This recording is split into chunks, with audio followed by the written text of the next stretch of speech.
Okay.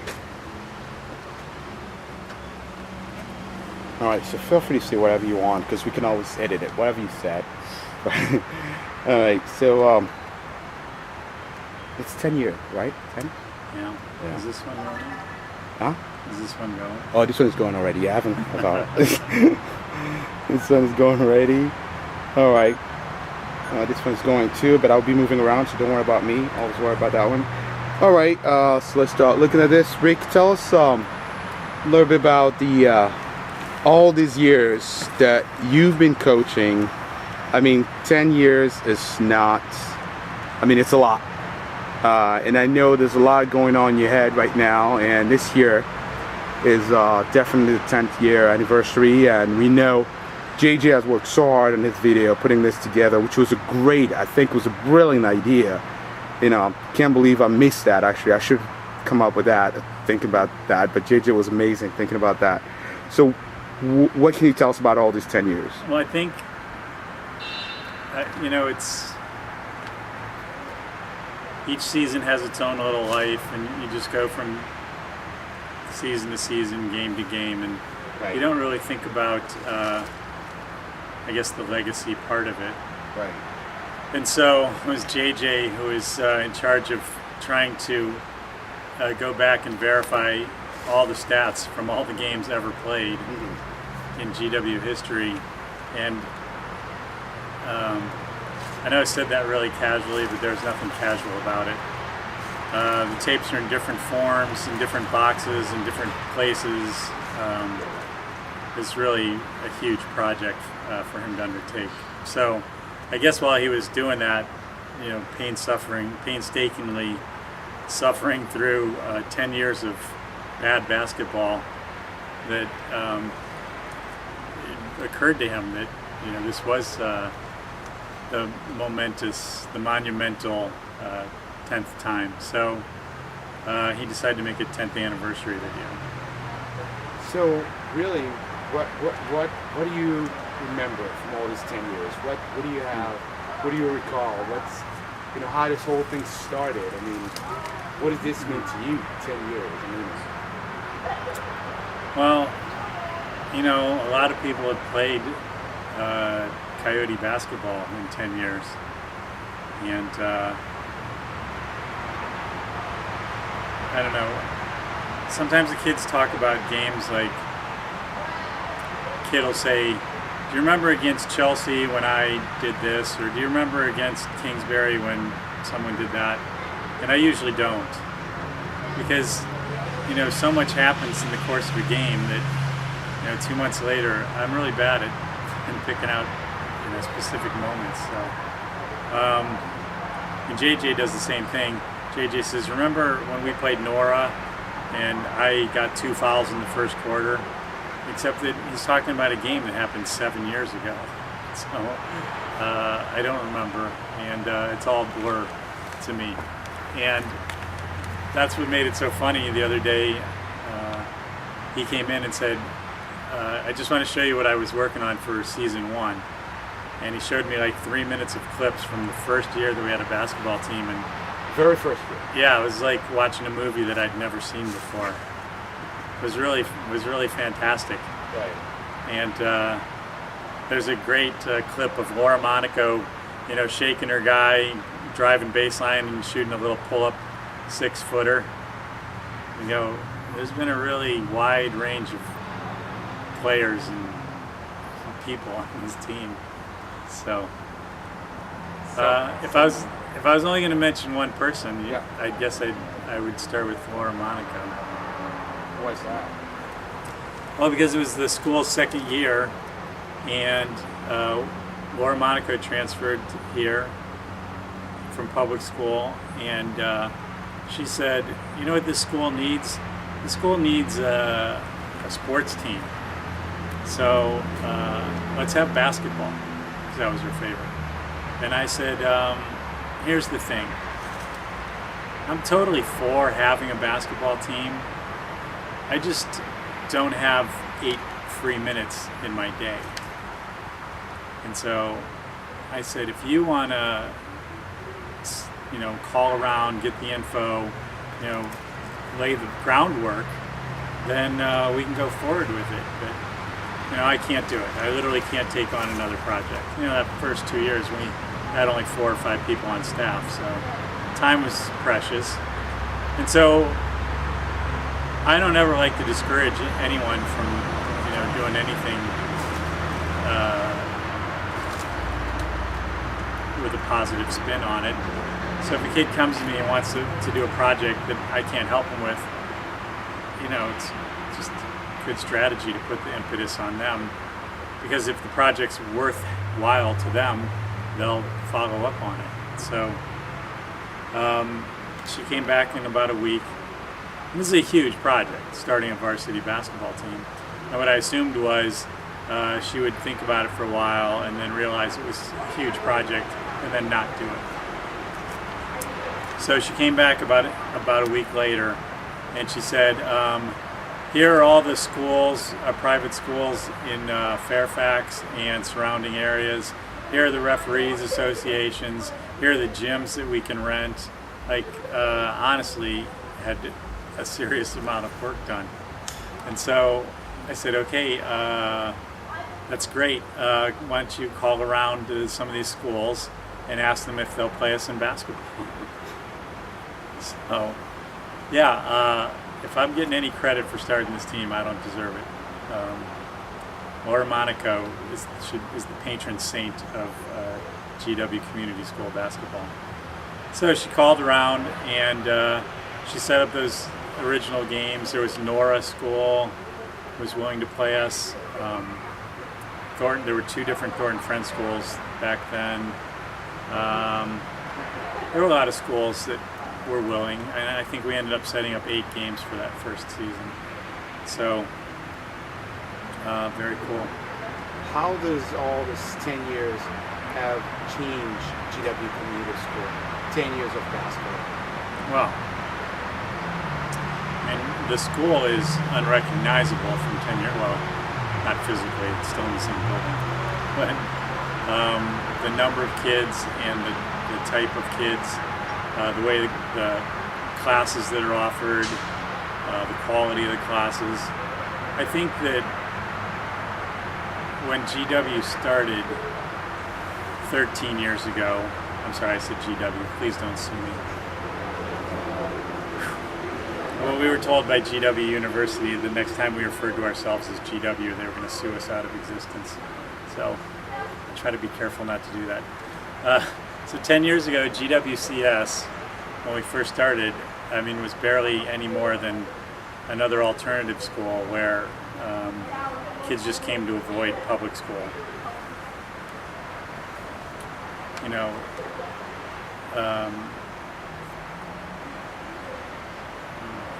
It's hard to describe without making it sound like less than it was. It was really great. Just it didn't have the same, I guess, what's the right word?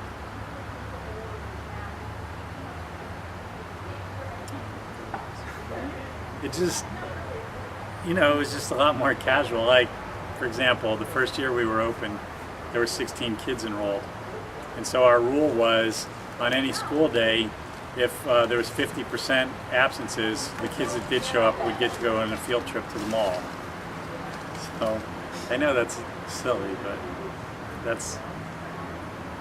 the school is really small and things were really, I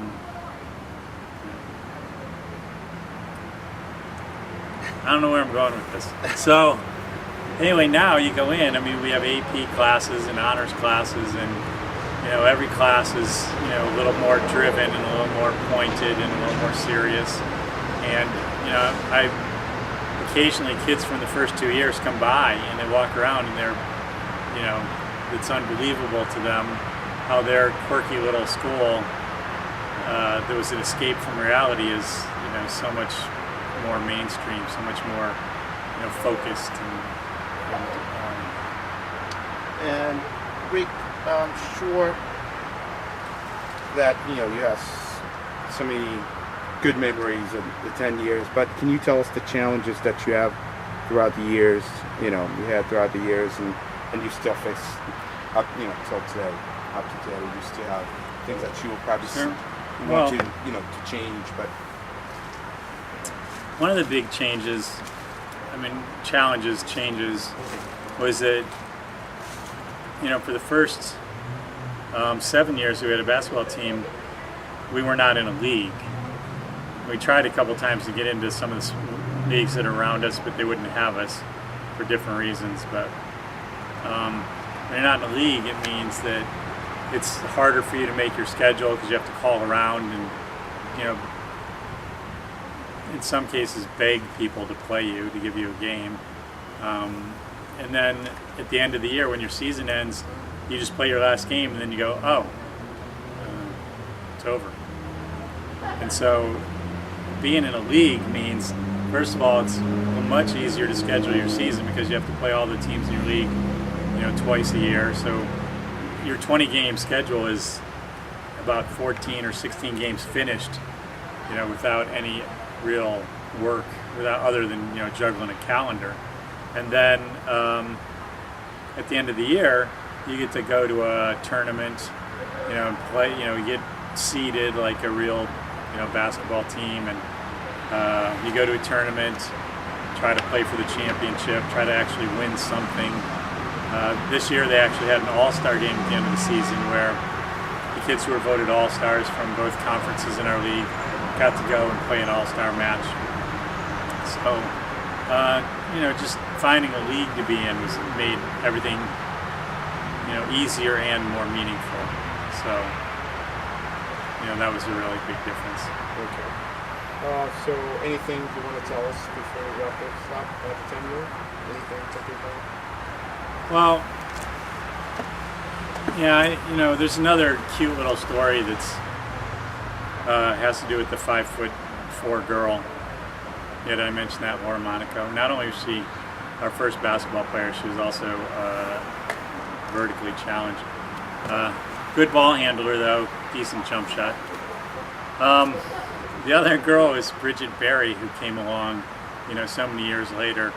And Bridget used to like to say to me, whenever I talked about things that were happening at the school, like when we first got accredited, or the first year we joined a basketball conference, she would always say to me, "Does that mean we're a real school now?" And I think she was kidding, but at the same time, it doesn't matter if she was kidding or not. It's like, you kind of get the feeling like you're not a real school until you have a basketball team. And I know that's blowing it out of proportion, but, it really does matter. And, this is one of the things we talked about before. We had 20 games this year, so we probably had 10 games that were away that we played at other teams' facilities. And at every single away game, except for one, which was their homecoming, at every other game, we had more fans than the home teams. The GW fans were great. The parents, the siblings, the kids from school. Like, we had huge support, and it was really, really great. And you could tell that it mattered. And when you came to school the next day, the kids who didn't get to go to the game would ask you, how did the game go? Who scored the most points? What's our record now? And it matters. And if you didn't have a basketball team, you could still be a real school. But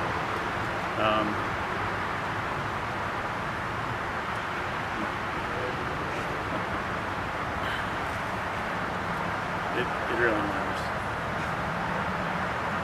But thank you so much for your time, Ray. All right. Okay. Yeah, you can add if you want. No, I just 10 years. Yeah, 10 years. I could talk for hours. Yeah, and 10 never years. come I know. close. That's why we try to get whatever we can. I know JJ's been waiting for me to write the book called Coyote Basketball, and I could talk about 10 years of glory. Glory. I know that. Of course, he knows there would be at least 2 chapters that were about JJ, because JJ was the turning point. JJ's team, when Max and Asker and RC and Brendan Berry, when they were here, that was the first, real competitive we felt like we could play public schools or anybody, you know, and we did. We played a couple of public schools and, you know, held our own. So, you know, that was a big turning point. So, yeah, there are definitely chapters about that. But Max Kendall was here recently, and he said, you know, we were having a really good season this year. We ended up with the best record ever in school history. We were 18-5, and Max said, you know, I thought my team was the best ever, and I said, well, you know, it's different from era to era, but Max's team was the best ever, and this team was the Renaissance. So it would be really fun to get both teams together on the court and see and have them play. That would be really exciting. So anyway, yeah, it's a lot. It's well, it's especially funny because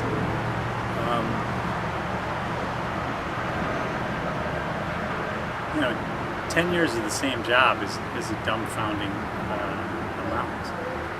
Like, who works 10 years at the same job? Right, I guess lots of people do.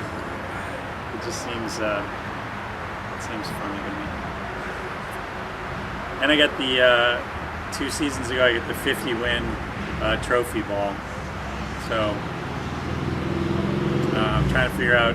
We were trying to add them up the other day and see if we were closing in on 100 wins in team history. I think we figured out that it was like 88 or something. So next year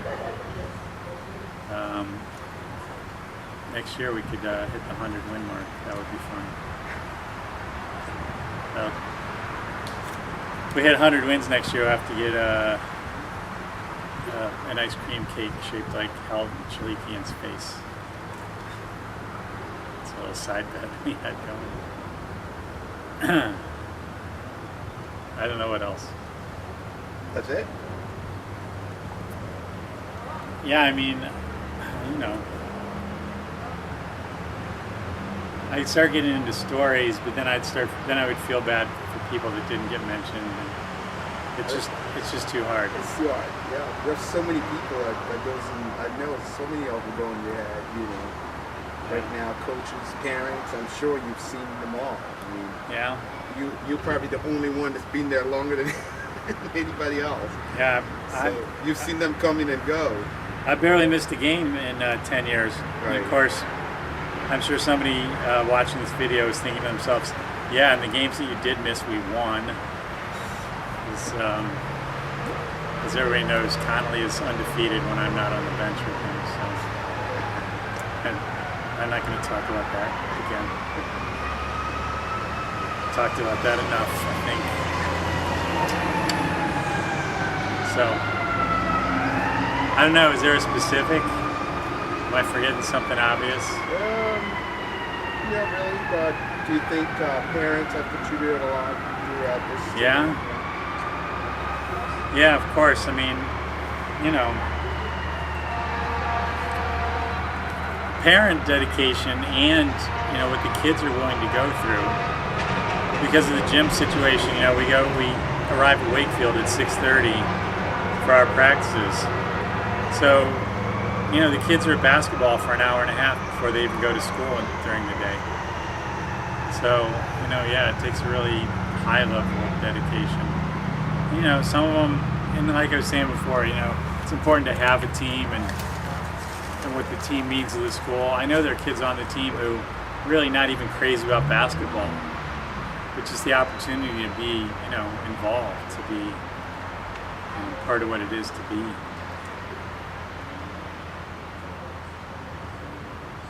On the same team.